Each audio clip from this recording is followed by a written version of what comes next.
Hello and welcome to History Happened Everywhere. The Verdict. This is our after-show podcast where we look back at our previous episode, Kazakhstan. So if you haven't listened to that, go back, have a listen, or else there will be spoilers ahead. I'm Paul Dersley. I'm saying something ridiculous.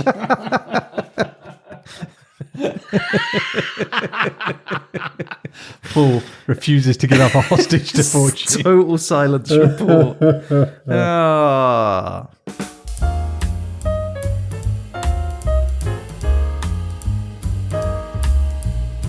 Hello and welcome to History Happened Everywhere, The Verdict. My name is Ryan Weir and here I am in the studio, as usual, in the hot seat with Peter Goddard. I'm on the cooler seat because I'm the cooler person.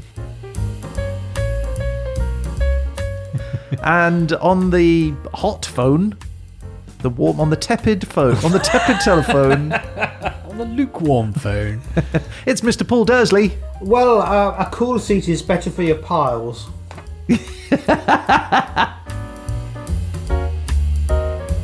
It's a long time no see.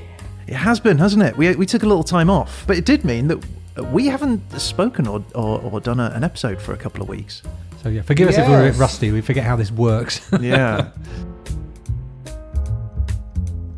Yes, I was wondering which of you is lackluster and which is cringe fest. Yeah, a lackluster cringe fest. At least you're accurate. That was such an awkward exchange. It really was. Even listening to it back made me tense.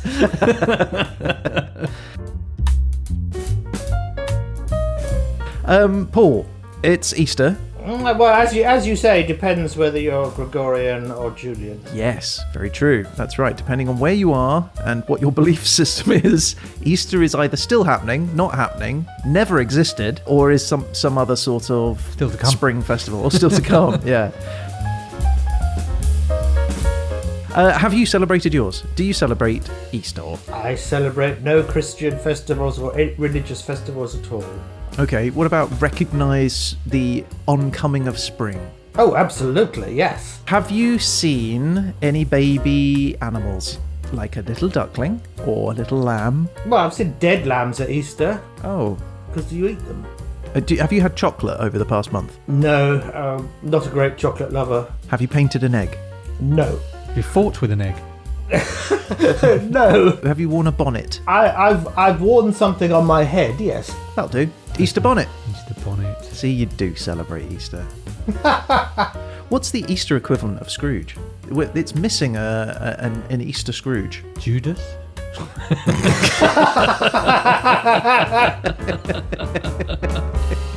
Yeah, fair point. Yeah. Okay, so look, I want to get into some of the stuff that we're talking about, but we should do a quick little 1 minute review. It's the thing that we do. Exactly. So a little reminder of what we covered. So here we go. I'm going to start. Am I on the timer? You are on the timer. So if you could press the button. Now. The Republic of Kazakhstan is the 9th largest country in the world. It's located south of Russia on a border with China and a number of other countries, each ending in Stan. Kazakhstan has a foot in both Central Asia and in Europe, making it an important country throughout history as the land bridge for trading between the East and the West. Inhabited since the Paleolithic era, Kazakhstan was home to nomadic tribes up to the point where Genghis Khan invades in the 13th century. After that, much of the Kazakh culture as we know it today starts to be formed during the years of dominance by the Kazakh Khanate, a royal family who gained global recognition as a force to be reckoned with. Because the majority of Kazakhs are Muslim, and Muslims don't celebrate Easter, we spent some time talking about their spring festival called Nowruz instead. As a gift, I made a Nowruz delicacy, which Peter accurately described as cold horse meat yogurt, and not his cup of tea. But in contrast, he enjoyed the Nowruz drink I made him called kumis, which is a fermented form of horse milk. In recognition of the few Orthodox Christians living in Kazakhstan, we learned that they take a feast to be blessed by a priest, including 2 desserts, a cylindrical sweetbread called kulich and a pyramid-shaped cheesecake called paska. The results of my attempts at making these were somewhat mixed. We also discussed the Talai hare, the mysterious stone eggs of Mangashlak, and after an Easter egg hunt around the studio, a few puzzling Kazakhstan jokes as well.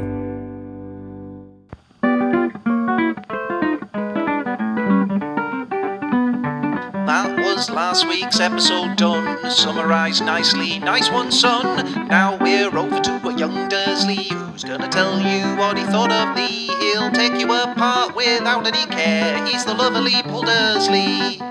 The lovely Paul Dersley. So I personally had a terrific time, not least because I got to roam around the apartment looking for Easter eggs, but also listen to some fascinating jokes, as Ryan points out, of unknown humour value. Seem to be highly regional, I think it's fair to say. And mildly racist.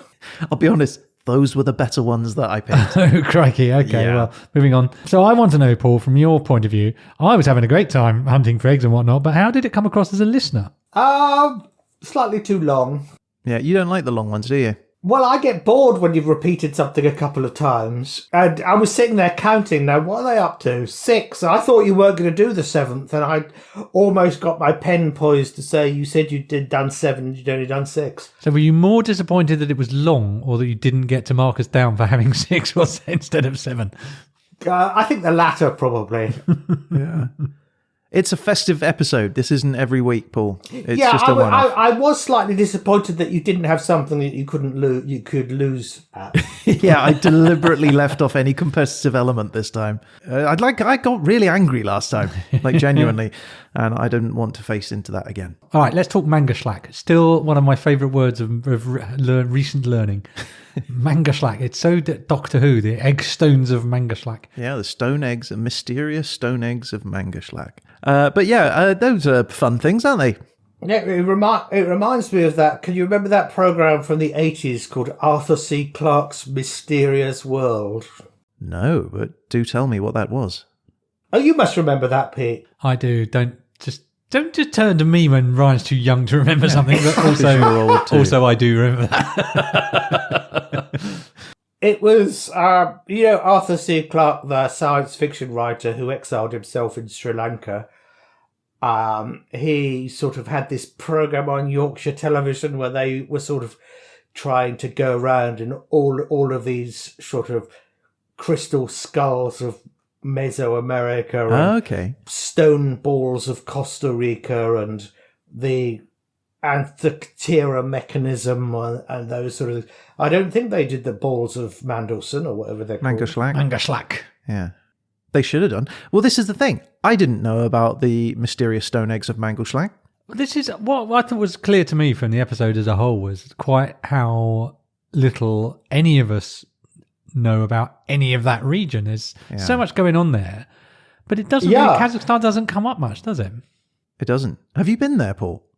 No, I haven't been. I haven't been to any of those. I must admit, they are on. I've always had an interest in that part of the world as well, and I think you've piqued my interest as well with your episode there. I think they're almost all. I think we've really vindicated the concept of this show because every time we roll a place like Kazakhstan and you think, oh, I don't know, it's not really. You assume if I haven't really heard anything about it, there's probably not a lot there. And every single time, there's just tons of fascinating stuff. And I always, with a couple of exceptions, think I really want to go check that out. I definitely want to go and check out Kazakhstan. 18.9 million people in an area 4 times the size of France. Yes. That's a lot of landscape to go and explore and have a look around, apart from Semipalatinsk, which you don't really want to go and explore. Semipalatinsk, Paul. How about that? Did you know about that?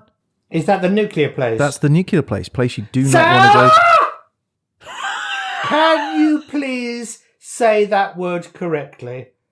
What? My heart's just leapt out of my chest. Are you okay? You were being murdered or something. I thought we were witnessing the end of Paul Dersley. Are you okay? I think he's just having a nuclear meltdown. No, not really, because you can't say a pretty simple word correctly. What did I say? The word is nuclear. Nuclear. What did I say? Nuclear? You said nuclear. That's not a word. I hate that. Nuclear. What did I... Yes, now I'm confused about what I'm saying. He's going to have an aneurysm in a minute. Step away from killed Paul Dersley. That's one of the things I've written down. Nuclear. And then you actually said it. Okay.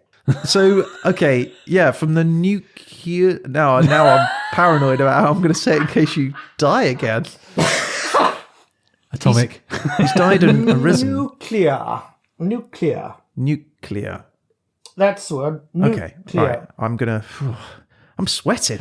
I don't need... There's a Eurythmics song in which there's a line that says you'll wake up to a new clear morning. And back in the 80s, where the Eurythmics were at their peak, I was a big fan, and I was certain that this was a very clever reference to a nuclear morning. As we're going to wake up and the world will be destroyed. Gone, yeah. And then I saw that written down as like, just wake up to a new clear morning. Like, right. Well, just remember that, Ryan, when you're saying that word. I will, yeah. Okay. Well, it's interesting, yeah, because we've also discussed Christmas Island here, which was another heavily nuked place. Yeah, we're just going round. History Radiation happening. hotspots. So we just need to go to Los Alamos next. Oh, is that another one? Well, yeah, that's the one in the States where I think that's the number one. They sort of detonated loads there. Oh, is that the one from Indiana Jones and the Kingdom of the Crystal Skull? No idea. You know, the one where he's in, Men. the one where he gets into the it. fridge, and then he gets blasted, and he's in the fridge, and so he survives the nuclear blast Because he's in a fridge. He survives the what? So Indiana Jones, No, he survives the what? the nuclear blast.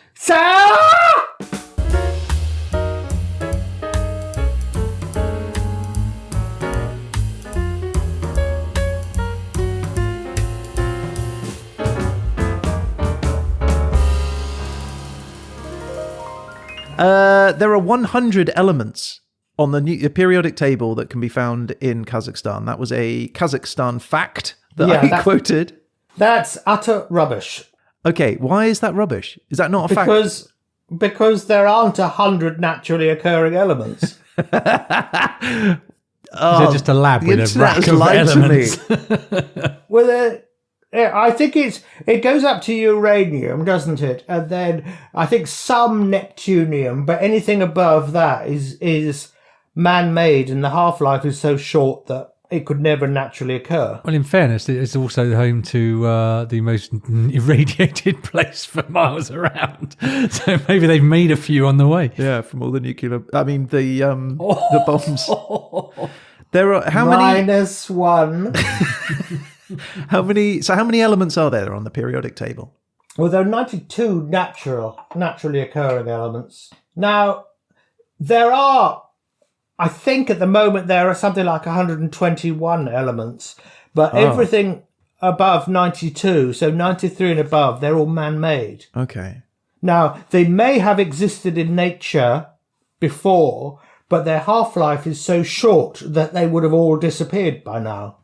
Okay, so the only way to make them again is to sort of do the bombardment experiments that they do in Moscow and Lawrence Livermore labs. So if there are 92 elements on the periodic table, we're going to forget all the man-made ones. Would that be extraordinary if all 92 could be found and sourced and located in Kazakhstan? Yes, that would be absolutely amazing if they've got every natural element. Oh, okay. Well, there you go then. Fun fact. Yeah, but... It's sort of a bit. It's a factoid now, isn't it? I think those elements have to be in compounds because, of course, you couldn't have hydrogen. Well, you can't have natural hydrogen. Well, it's a gas, so it'd just go up into the atmosphere. Yeah, but helium's a gas, and that's found naturally. Well, helium is a decay product of radioactive elements. Yeah, but there's stocks of helium. Helium's a one-way journey, isn't it? Helium, if you let your helium go, it goes up through the atmosphere and disappears into space. The Earth can't hold on to its own helium. Yes. Same for hydrogen, because hydrogen's even lighter than helium. But helium, we can't make helium, can we? So the helium stocks are gradually dwindling, and you're filling up balloons with them. Of course you can make helium. It's only an alpha particle. I'm so lost. Can I create my own periodic table or not by going to Kazakhstan and collecting one of each? Do you want to make an actual table? Yeah. I think the correct answer is every element is either naturally occurring or compounded in a natural compound in Kazakhstan, which is probably amazing. I still don't understand. Can I go and get one of every of the elements? Like Pokemon? No, you can't go and get it. You'd have to do something to some of the rocks to get the elements. Okay. All right. All right. Well, then forget that. Would fact. you make a table out of it, though? I would. What's the difference between a periodic table and an occasional table? I think you were probably right with the elephants. There are 100 elephants Periodically. sitting at a table.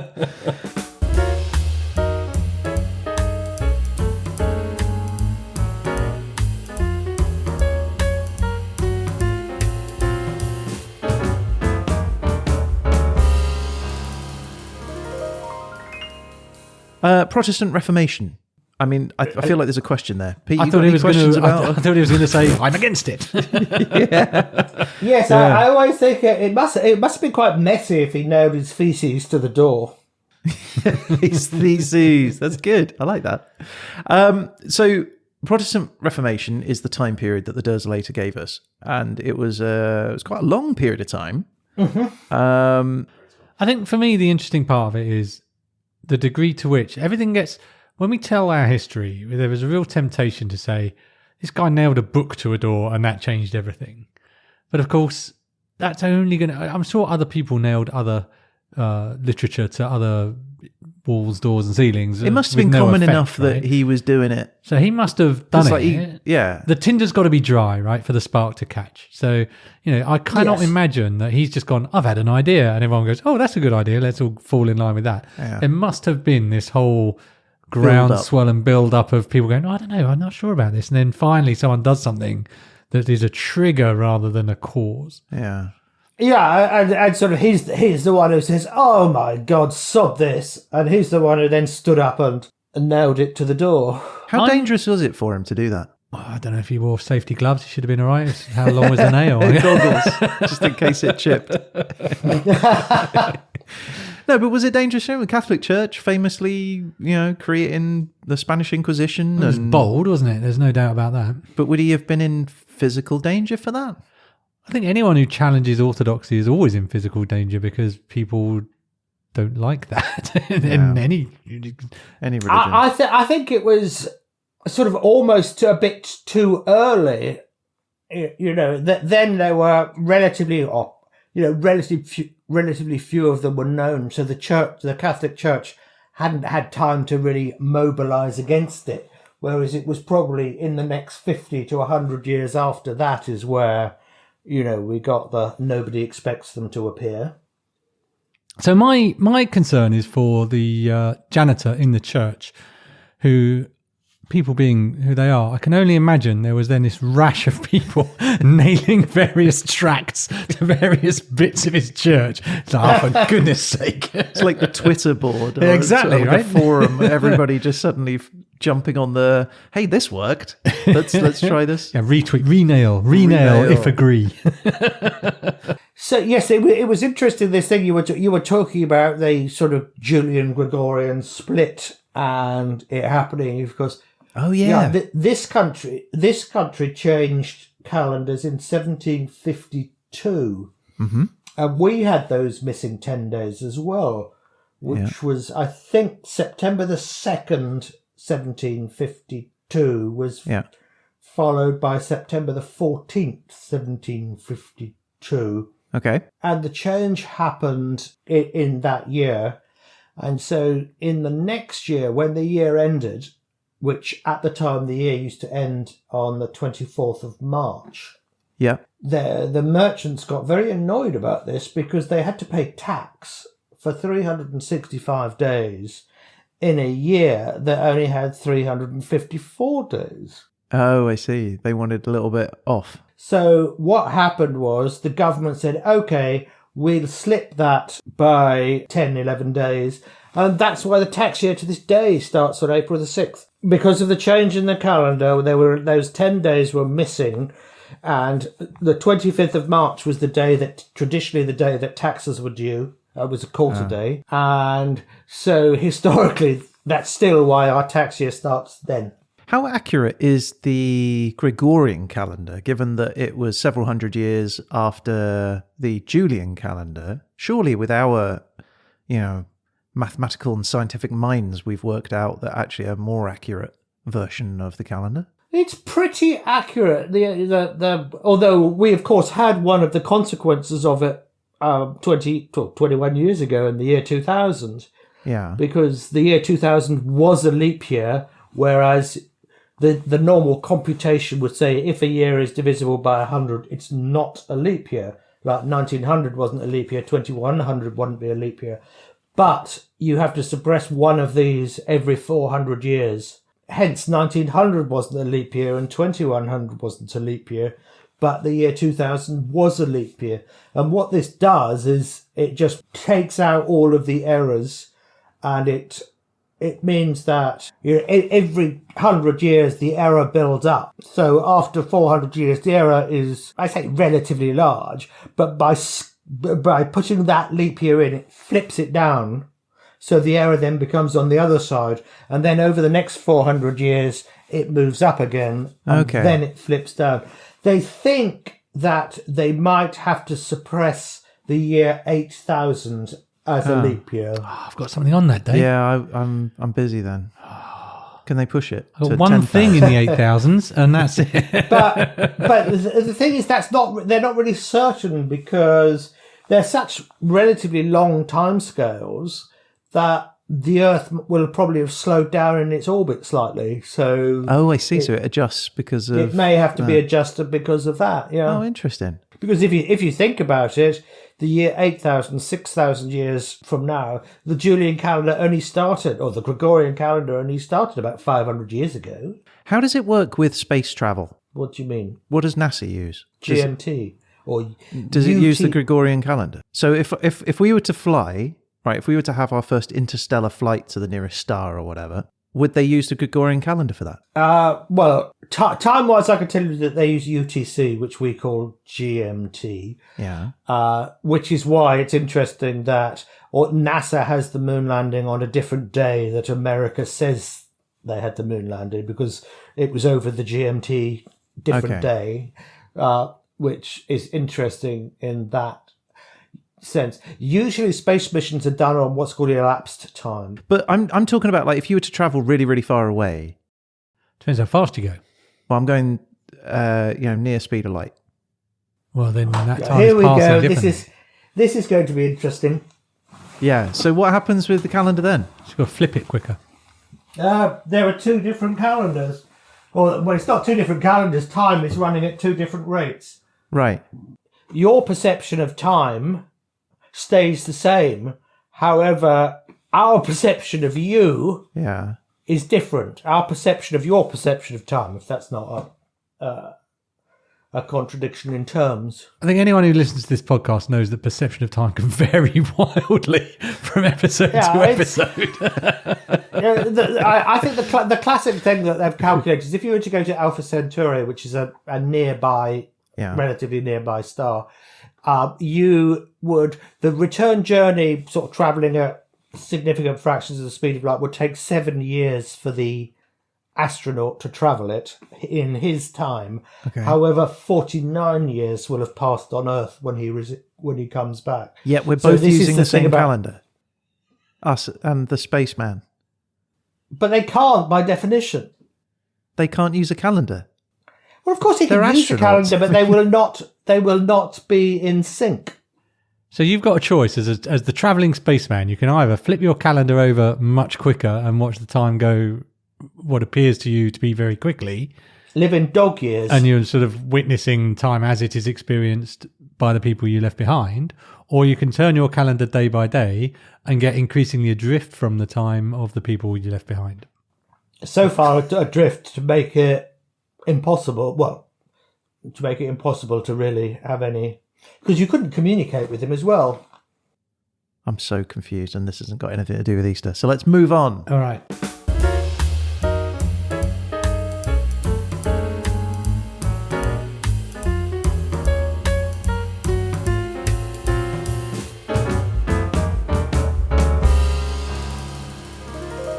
So let's talk about Naritz. Yes.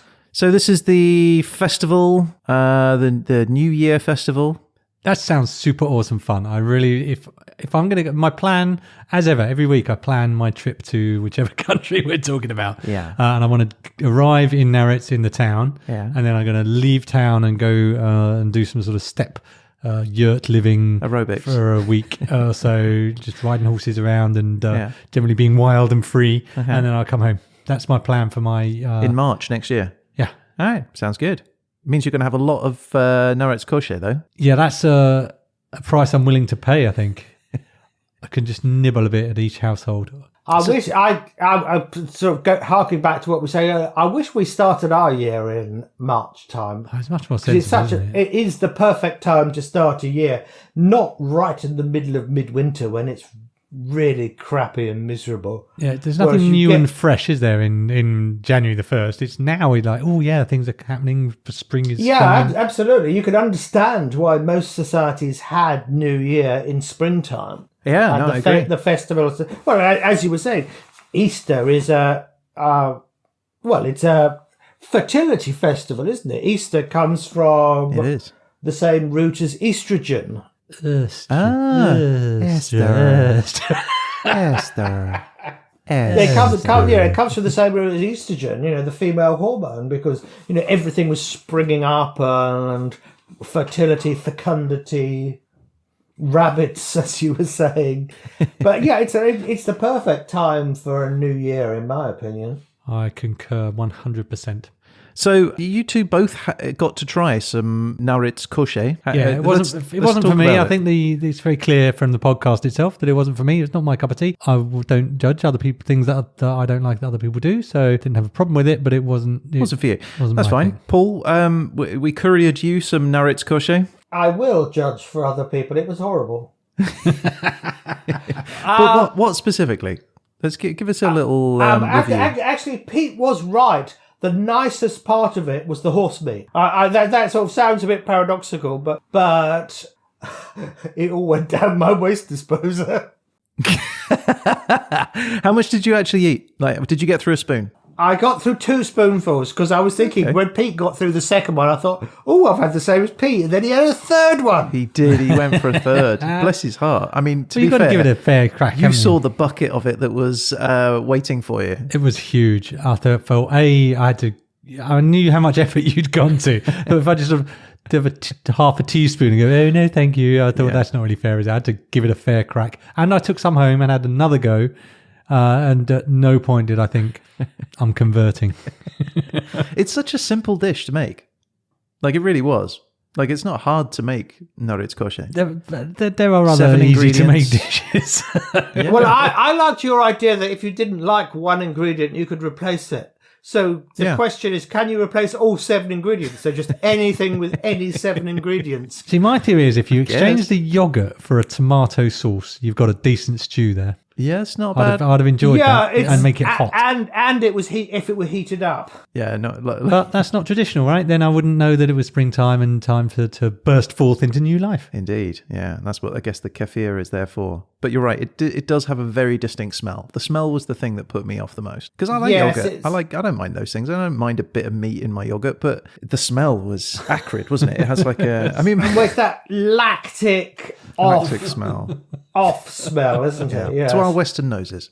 Yeah, exactly. I mean, exactly. Yeah, because the taste of New Year. You're right. There, it's absolutely it's what we're used to, and you sort of think, God, if to someone that's a delicacy and they're looking forward to that, you think, what else do they eat? Well, kumis is what they drink. Let's talk about that. So kumis, this is the fermented mare's milk. Now, Paul, unfortunately, we didn't manage to get you any of that in our little courier care package.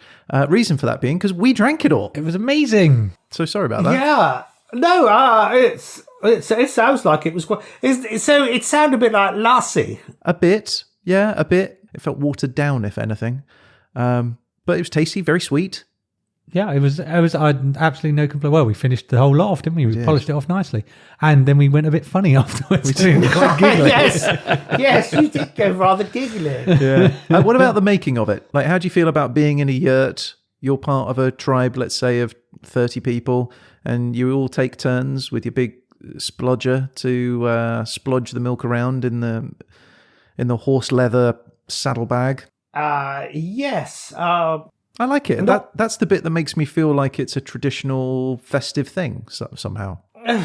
It may be festive, but it's not very efficient, is it? No, but I have to say, I thought it was quite sweet that Ryan had made it, right? done his 3,000, admittedly not 5,000. It was 5,000. Oh, it was? Yeah, it was. I went back and I checked, and it was 5,000 that I did. Either you sort of put it in a saddlebag for 16 hours, or you shove it in a food processor for 5 seconds.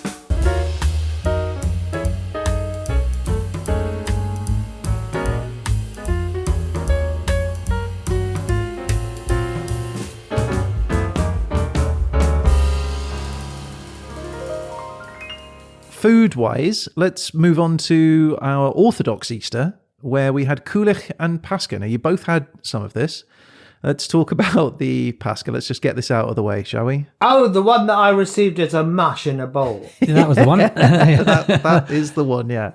So I shared some of this with my mother, in fact. She came around and we had the Pascha and kulich together. Yeah. She was very keen on it.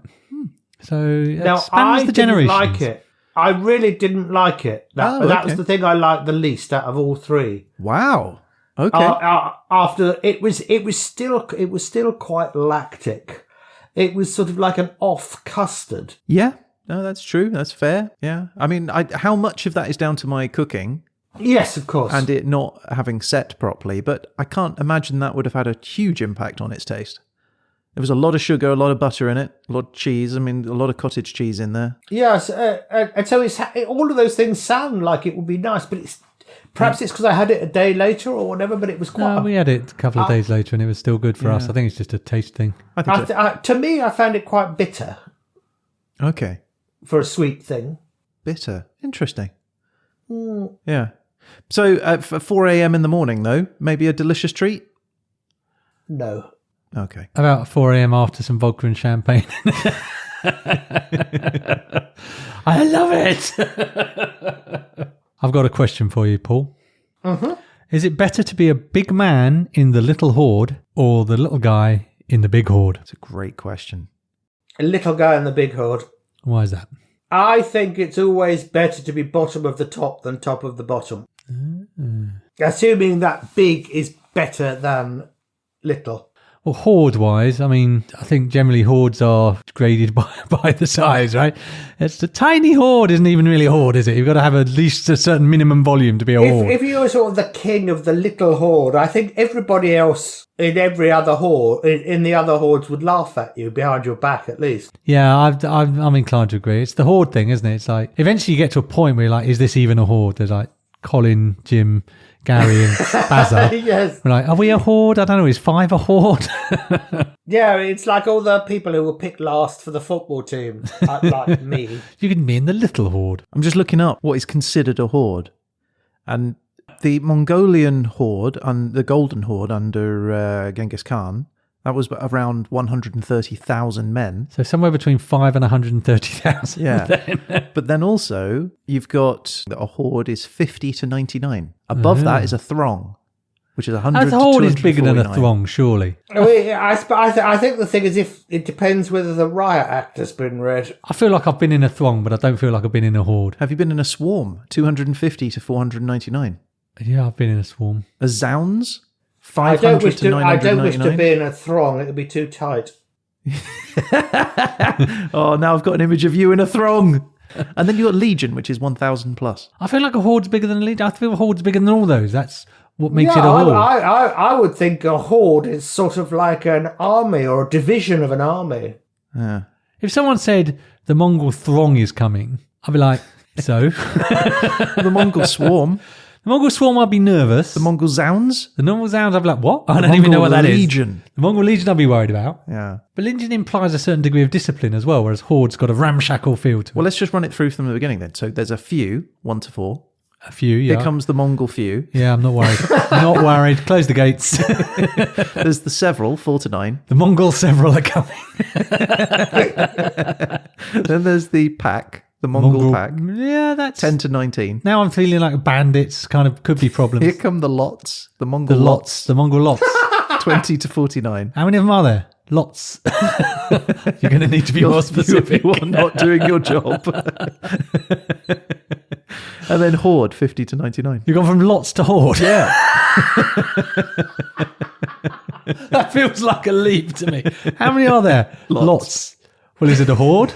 It's on the cusp between lots and a horde. There can't be a cusp between lots and a horde. There are many degrees in between those things. These boundaries are very strict, aren't they? So is this One more guy and we're a horde. Come on, Jim, get in here. All right, it's a horde now. They're coming. The horde is coming.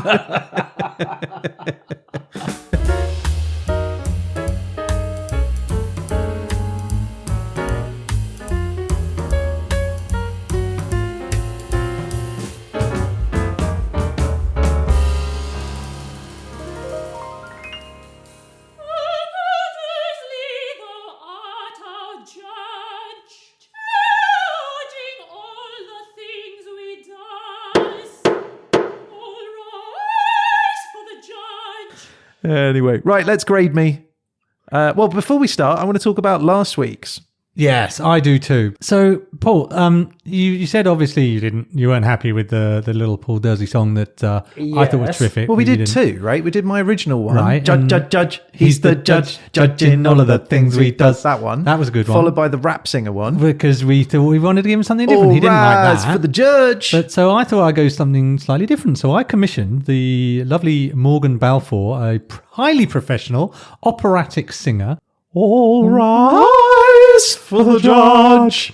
So, Paul, I think that gets me more points because I think that's much more Paul Dersley. What do you think? I think it's very good, actually. I have to say. Of course he does. I have to say so. But I'm afraid I can't increase the grade on your Russia one. That's fine. No one's asking for an increase. We're just seeking a decrease. Because that was an A anyway, and I'll never give an A+. That's fair. But I'm glad you like it. And Morgan Balfour was so nice. She was really helpful and friendly. And thank you very much for doing that. I did ask for the full orchestra, but apparently they don't assemble entire orchestras for 10-second pieces of music. Much to my surprise. I think if you were a Hollywood producer, they would. Yeah, I mean, maybe I'll ask her next time she's with a full orchestra recording something, see if we can't get something with a whole string section going. But so have we settled then, Paul? Are you happy with that as the sting for the verdict now? Yes. For the grading? Yes. Wow. Yes, I'm happy with that, but you've got to pay her repeat fees though. Anyway. I fancy a change of pace this time. So, Paul, let's get to the grading for this week then. So, Kazakhstan, our Easter episode 25. Protestant Reformation. You were so close, Ryan. To what? A passing grade. To a C. After your nuclear fiasco... Oh, what? You're going to take me down a point because I can't say the word nuclear. I'll give you a B+. Oh! Woohoo! I think you deserve more. So do I. I'm giving you an A-. Did someone whisper there? I can't hear anything. No, nobody said anything. Thank you very much. A B+. That's honestly, I still think it was an A-, but I got to eat a load of chocolate, so I may be biased. Well, it was an A- until I put in the thing about nuclear. Yeah. See, if you'd have said cheating yourselves out, if you'd have said the pyramid cheese, that brought me down a grade. I'd have understood.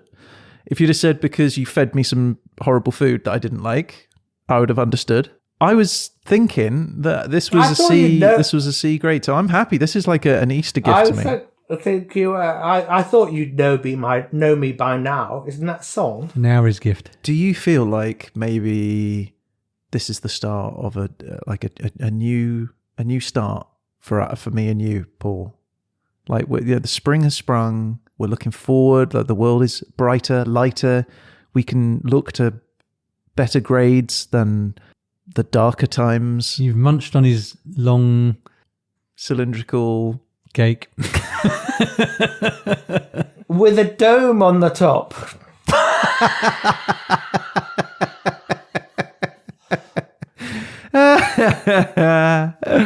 That's not going in.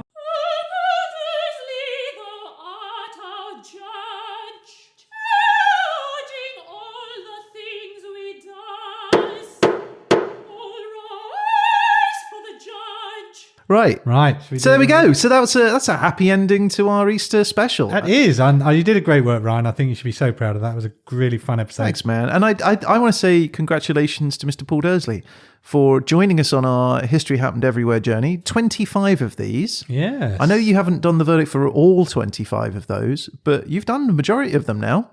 Yes. So a little high five fist bump for you from both me and Pete. It's the most awkward A greeting. handshake would be nice. A handshake would be better. I can't imagine what a mess you'd make of a handshake, Ryan, given that you failed at the high five so badly. Twice. Twice. I never knew what this fist pump was. There was once I was at work and someone was talking about that, and I thought they called it a fizz bomb. I kept thinking, what's a fizz bomb? Newfangled greeting.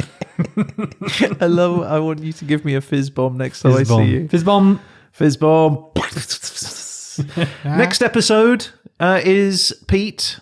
He returns to the hot seat. Spooky ghosts. Yeah, we're doing ghosts. Oh, Paul, I'm so excited about the ghosts. You have no idea how excited I am. Well, it's going to be an incredibly short episode. They don't exist. In your mind. Spoilers. This feels like this should be a Halloween episode.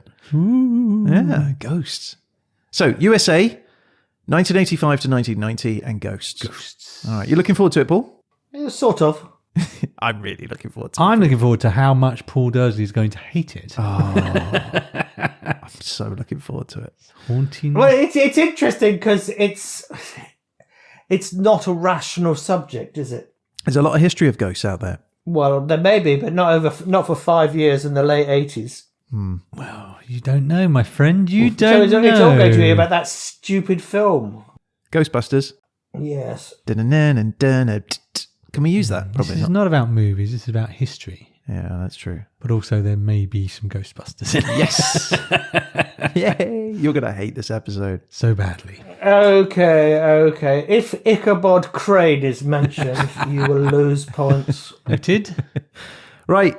So I just wanted to say a few thanks for my episode. Firstly, to Oliver Gill and Christina Tarasova for their support with helping with the research for the Kazakhstan episode, and R Brewing and R Kazakhstan from Reddit for their help and support in the research. So that's our show for this week. Thank you very much for listening. If you'd like to get in touch about anything we've talked about in the episode, we can be found on our Twitter account at hhepodcast. You can email us at hhepodcast@gmail.com, and you never know, you might end up featured on a future show. One way to definitely feature on a future episode is to rate and review the show on Apple Podcasts. Have we had any reviews? We have. We had a 5-star review from a Maxfield who said, "Thank you for the show." Thank you, Maxfield, for the review. Please do review us. It's really helpful.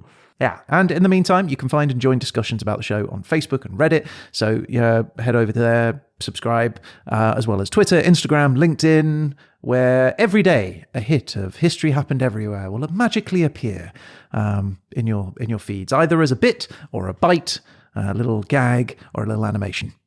We'll be back next week, obviously, with a new place, a new time, and a new topic. And if that is not enough, we have a growing archive of old shows which you can access, download, and listen to whenever you want. All 25 of them, in fact. And they're available on YouTube, your podcast provider, or at hhepodcast.com. So, Paul, thank you very much once again for the 25th, well, not quite 25th time. Thank you once again for joining us. My pleasure. What happened to the sketches in this one? They'll be back, and they'll be spooky. Ooh. I'll look forward to that then. On that ghostly bombshell, all that's left to say is you've been listening to History Happened Everywhere. The verdict.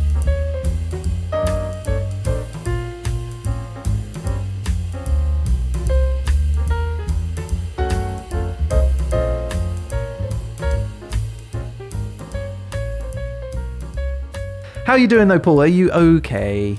Yes, I think okay is about the best we can be at the moment. That is true. It's true. Spring has sprung. It's a new year. That's lovely, isn't it? Although we had our one day of summer in March this year. Yes, it was super hot here in the UK, wasn't it? We Yes, had one and then day of it. There was bloody freezing. Yes, it snowed. It snowed the other day. Yeah. Actually, a lot. Listen to us old men talking about the weather. Yeah. Well, I bought a shed if we're going to talk about old man activities. I've got a bad back, and I get up to go to the toilet 4 times a night.